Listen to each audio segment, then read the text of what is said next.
अच्छी तरह से समझें कि ये जो गीत आपने सुना ये परमहंस योगानंद की आवाज़ में है। ये गीत की रचना कब हुई, उनके अंदर इसका भाव कब आया, ये विचार कब आया?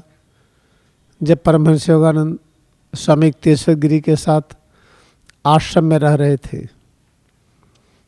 को देखा करते थे कि अनेक लोग शिष्य बन करके आते हैं और फिर छोड़ के चले जाते हैं, लेकिन परमहंस योगानंद की भक्ति क्रियायोग के प्रति, परमात्मा के प्रति, गुरु के प्रति वही बनी रही।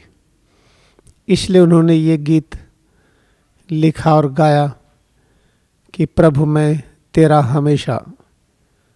प्रभु मैं तेरा हमेशा का अर्थ ये है कि क्रियायोग अभ्यास प्रभु की अनुभूति है।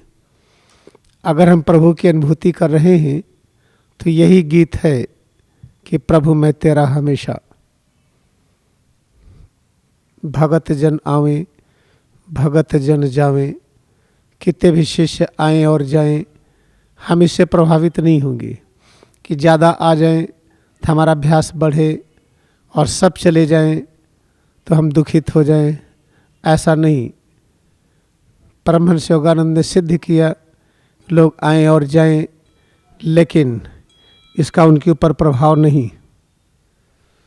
एक समय की बात है कि परमहंस योगानंद के दिमाग में आया कि आश्रम में बड़ा काम है, खाना बनाना, बर्तन धोना और कॉलेज जाना, ये सब अनेक काम हैं।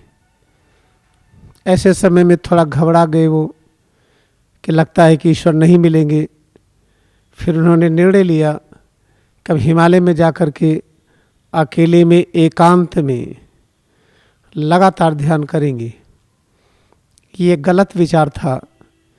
गलत विचार आना यही है प्रभु से दूर होना।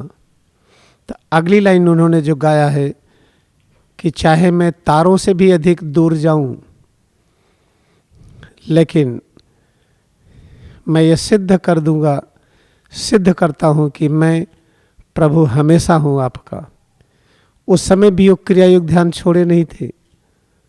जब स्वामी तेश्वर गिरी के आश्रम से चले गए, रणवाजपुर गए, विनिद्र संत के पास अनुमति लेने के लिए, कोई हिमालय में रहना चाहते हैं क्योंकि आश्रम में प्रभु दर्शन नहीं होने वाला।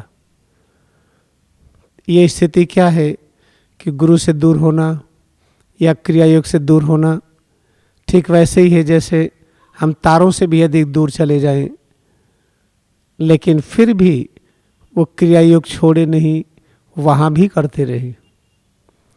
कभी कभी ऐसे समय आता है, घर की झंझट, परेशानी, सामाजिक आंदोलन व्यथित कर देता है, लेकिन उस समय भी हम क्रियायोग छोड़ेंगे नहीं।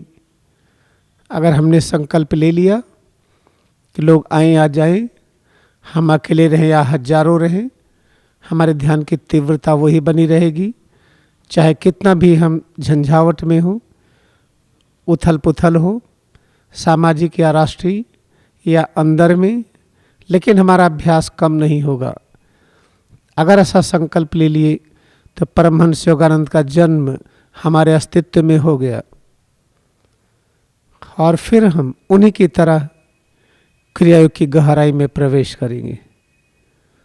अगर हम इस विचार से जीवन व्यतीत करते हैं तो यही बहुत अच्छा है परमहंस योगानंद का बर्थडे, जन्मदिन मनाना। इसी विचार के साथ आइए हम क्रियायोग भक्ति के प्रति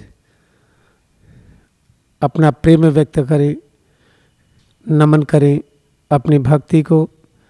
late us bow down to our devotion in Kriya Yoga meditation.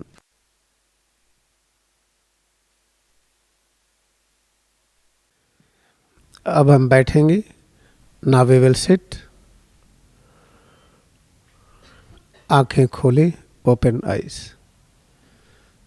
This is for today, ये आज के लिए।